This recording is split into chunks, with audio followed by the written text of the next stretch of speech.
Hey y'all, it's Jada Mahogane, your beauty bestie, and I am back with another video, okay? So this video is something that I feel like people don't talk about, but we're gonna talk about it today. It's gonna get a little uncomfortable, so grab your little drinky drink and sit down for a second. So I'm gonna be telling you guys a secret.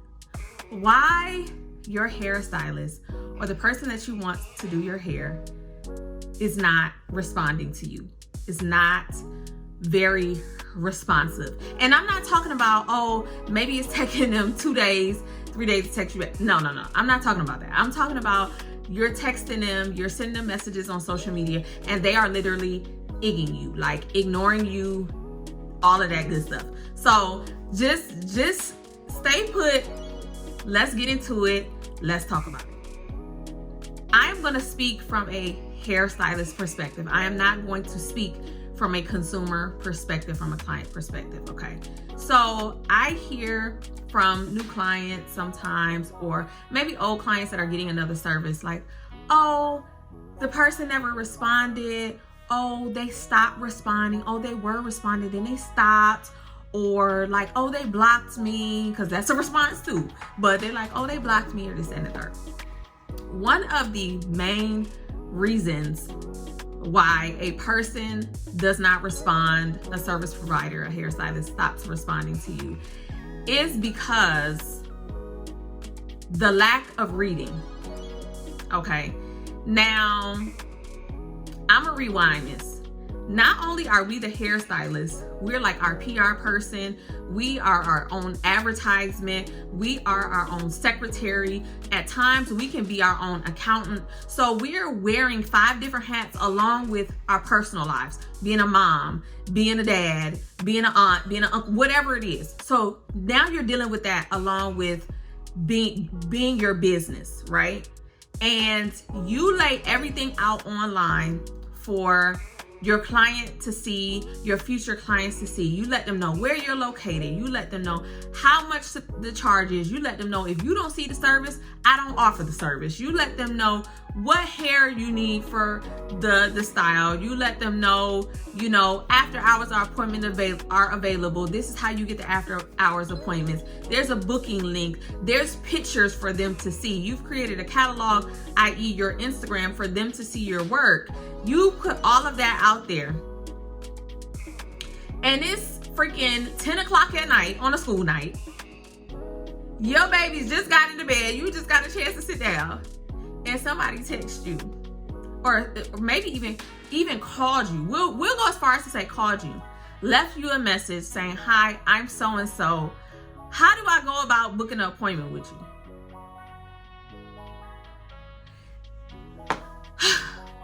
You see what I'm saying? Okay, y'all see what I just did there, right?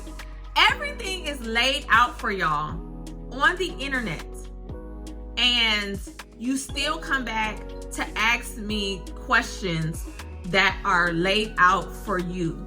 If you got my number, because we're gonna say, like, if the client got the hairstylist number, more than likely it's because they found it on the internet. Every now and again, you might, you know, people may have cards, but nowadays a lot of people don't have cards. So every now and again, somebody may have a card, and maybe you got the number off the card, or maybe you got the number from your cousin. But if you got the number as a referral, the client probably already told you, this is how you book an appointment with this person. Go on their social media, go on their Facebook, go on their website. So it's already there for you. So why are you asking? Like, that's why y'all get ignored. Like, that's why hairstylists ignore y'all. Like, that's one of the big reasons why. I know that's probably like, Jada, if they want my money, like, why they gotta act like that? That is very, very true, but it's their business, and they're choosing to do what they want with it. Just like you don't have to spend money with them. So, there we go. So that's like one reason why. Let me know in the comment section, like, have y'all ever had somebody just stop responding to you, or not responding to you, or just like whatever the case may be? Let me know down in the comment section. Don't forget to like this video if this is very insightful or even funny, because it's funny to me, because I am one of those stylists that sometimes don't set boundaries I'll respond. It may not be just in the next 2-3 hours, 24 hours sometimes, but I'll respond. I never leave somebody on red, like intentionally. Okay, so the next reason why your hairstylist may stop responding to you or is not responding to you.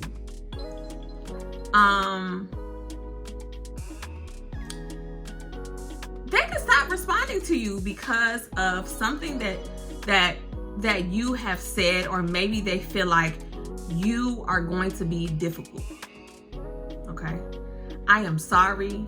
I'm sorry if it's a hairstylist watching this video. I'm sorry. I'm putting our business out there, but I just want people to know, like, it's not a secret.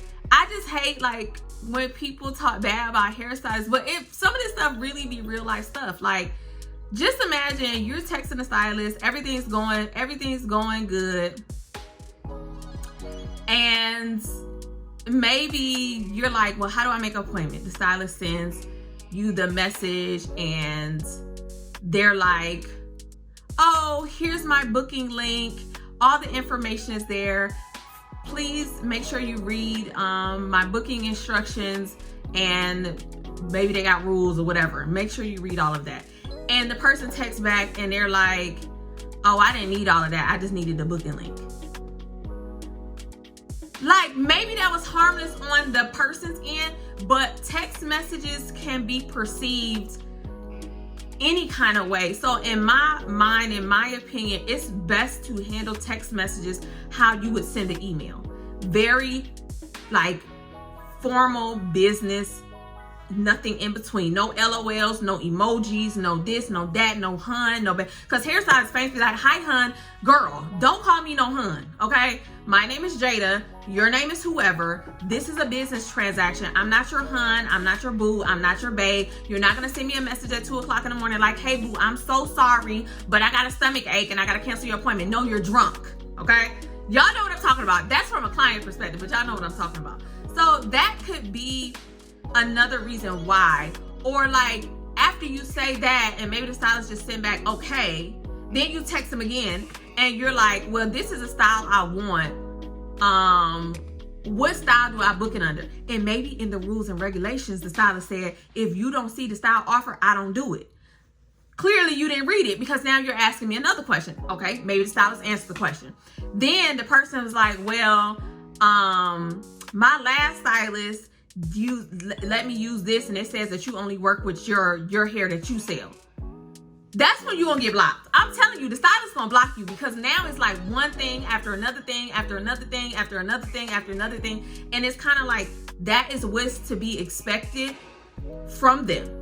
Genuinely speaking, I hate to be like you're being vetted or you're being interviewed, but really your interaction with the stylist through communication before you even sit in their chair is a interview, and they can make the choice very carefully if they're going to deal with that. And obviously, because of different reasons, we can't just be like, oh, I'm not going to service this person. So you know what stylists do? They stop responding. If you don't get it, then you don't get it. If you can be put on your big draws and make the appointment, then you got the appointment.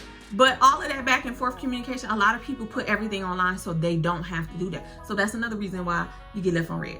Okay, so another reason that maybe you're getting ignored, maybe you've already, here's a big one. Maybe you already went to the hairstylist. You already got your hair done. Not only have you been to them once, you've been to them twice, you've been to them 3 times, you've been sitting in their chair for 6 months. You didn't been to them back and forth. But every time you get your hair done by them, before that person gets started on your hair, you are micromanaging what they do. And this is what I mean by micromanaging. You're like, so the last time I noticed or like, say for instance, maybe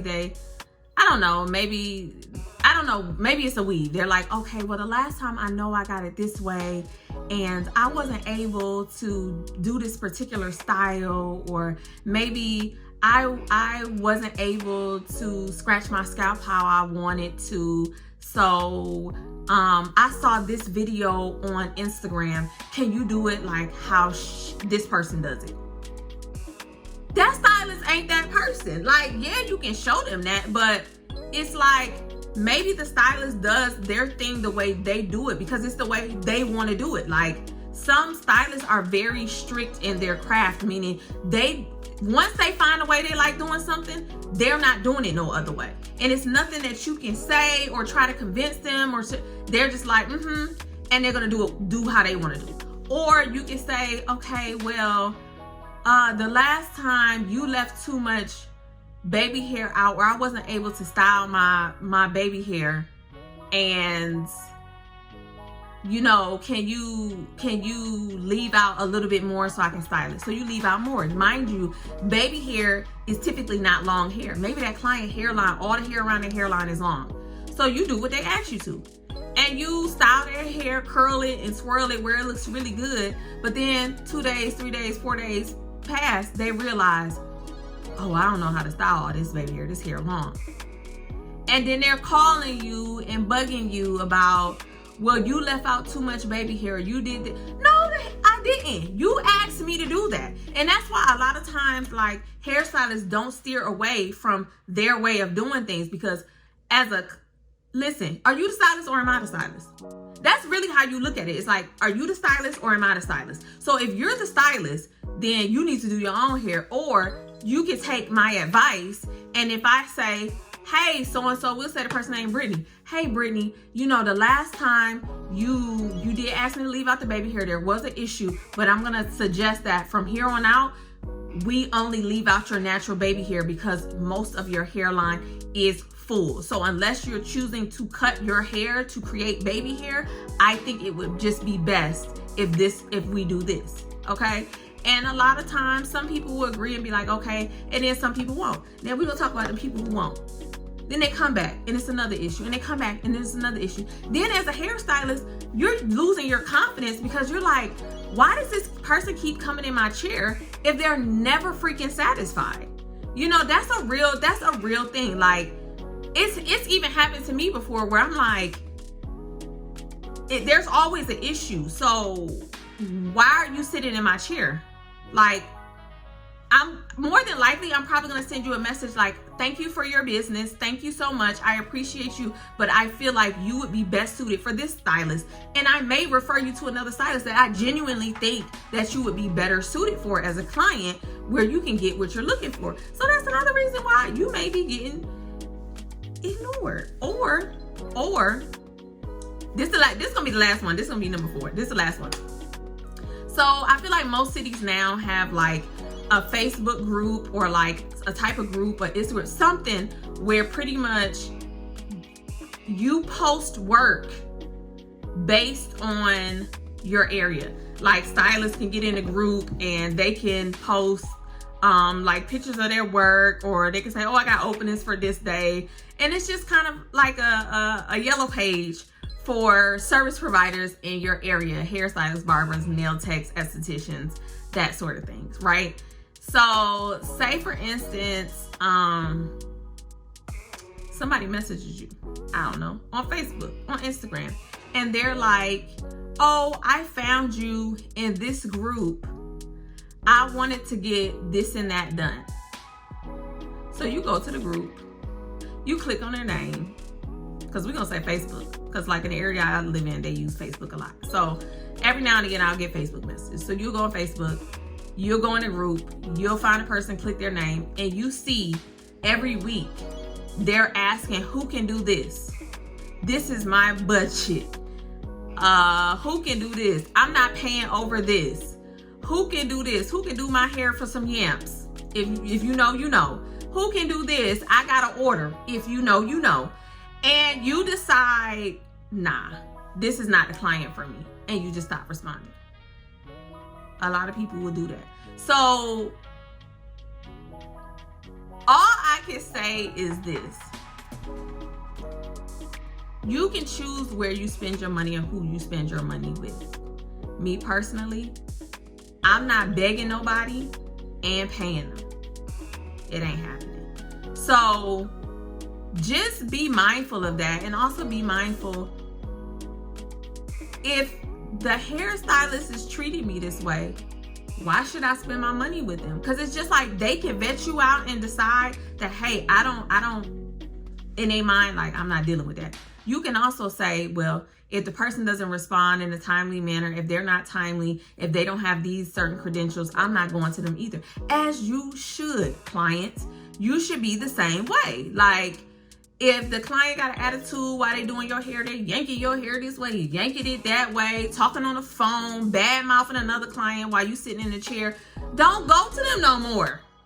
Shoot, don't do it, because that's bad energy, and you don't want to deal with that either. So yeah, y'all, we're gonna end that, because it's just so it's so much to this business that people don't really understand on both ends of it, as a client and as the stylist, as the service provider. But y'all, I really hope you enjoyed this little chit chat conversation. I hope you guys left me some comments, because I really want to respond to them, and I think I want to do a video. If y'all choose to leave me some story times, I really want to do a video and really read the comments, because this is such a big thing, and it's talked about so much on social media, and so much even in the shop, where it's like, what is going on?